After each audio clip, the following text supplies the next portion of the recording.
बिस्मिल्लाहिर्रहमानिर्रहीम। अस्सलाम वालेकुम।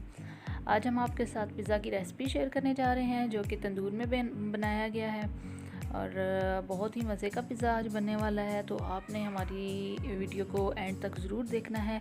आपको पूरा तरीका समझाया जाएगा कि पिज़्ज़ा को तंदूर के अंदर कैसे बनाया जा सकता है। और अगर आप लोग हमारे चैनल पर नए हैं तो आप लोगों से रिक्वेस्ट है कि हमारे चैनल को लाइक भी कर दीजिएगा और सब्सक्राइब भी कर दीजिएगा। और अगर आप बेल आइकन को प्रेस करेंगे तो आपके पास हमारा नई आने वाली वीडियो का नोटिफिकेशन आ जाएगा और आप सबसे पहले हमारी वीडियो देख सकेंगे। तो चलिए वीडियो को शुरू करते हैं।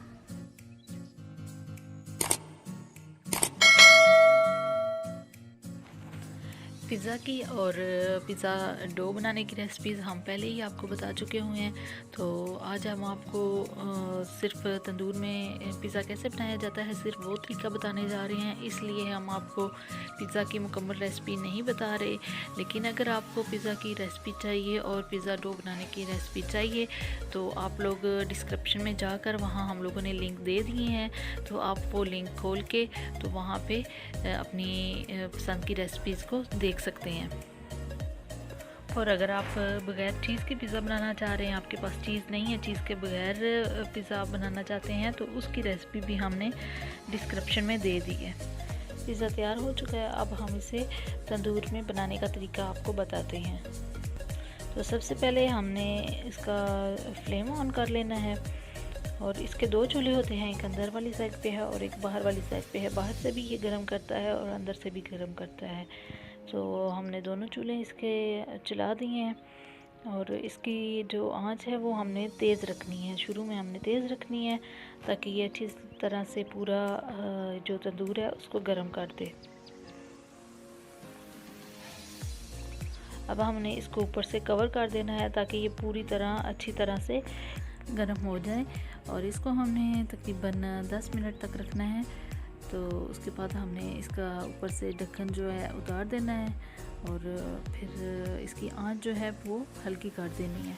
आंच हल्की करने के बाद हमने इसमें कोई ऐसा बर्तन रख देना है जो स्टील का हो या फिर सिल्वर का बर्तन हो जाए, या ऐसा बर्तन हो कि थोड़ा सा वो भारी हो और वो ख़राब ना हो, उसको मतलब जो अंदर की वो उसकी गर्माइश है वो लग के वो ख़राब ना हो।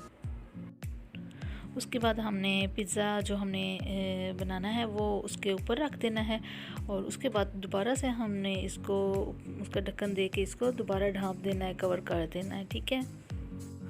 और याद रखिएगा अंदर वाला जो चूल्हा है वो बिल्कुल हमने बंद कर देना है और बाहर वाला बिल्कुल हल्की आंच उसकी कर देनी है। और हमने पिज़्ज़ा को 20 मिनट तक तकरीबन इसके अंदर रखना है और ऊपर से ढाँपे रहने देना है। तो थोड़ी देर बाद आपने चेक कर लेना है 10 मिनट बाद। अगर वो आपका पिज़्ज़ा बन चुका है, चीज़ मेल्ट हो चुकी है तो आपका पिज़्ज़ा तैयार है। और अगर नहीं हुआ तो उसको फिर मज़ीद 5-10 मिनट के लिए आप रख सकते हैं। तो अभी ये देखें 20 मिनट हो चुके हैं और 20 मिनट बाद ये बहुत अच्छी तरह ये लग रहा है कि ये पक चुका हुआ है। उसकी डो जो है वो पकी हुई नज़र ऊपर से आ रही है और चीज़ भी अच्छी तरह मेल्ट हो चुकी है। तो इसको हम अब निकाल लेंगे, बाहर निकाल लेते हैं और ध्यान से निकालना है। अपने हाथ को अच्छी तरह से कवर कर लेना है किसी चीज़ के साथ। ग्लव्स आप पहन सकती हैं तो ग्लव्स पहन के वो उसको निकाल लें और पिज़्ज़ा को आराम से बाहर निकाल लें। और आपका पिज़्ज़ा तैयार हो चुका है। ये देखें हमने भी इस तंदूर में बनाया आपके सामने और बहुत अच्छी तरह ये बन चुका है। चीज़ अच्छी तरह मेल्ट हो चुकी है, जैसे ओवन में पिज़्ज़ा तैयार किया जाता है बिल्कुल लग रहा है कि ये ओवन में तैयार किया गया है। तो बहुत अच्छे तरीके से ये बन चुका है। तो चलें हम सब मिलकर इस पिज़्ज़ा को खाते हैं और इंशाल्लाह आपके साथ नेक्स्ट रेसिपी के साथ हाज़िर होंगे। और हमारे साथ रहिएगा, तब तक के लिए अल्लाह हाफिज़।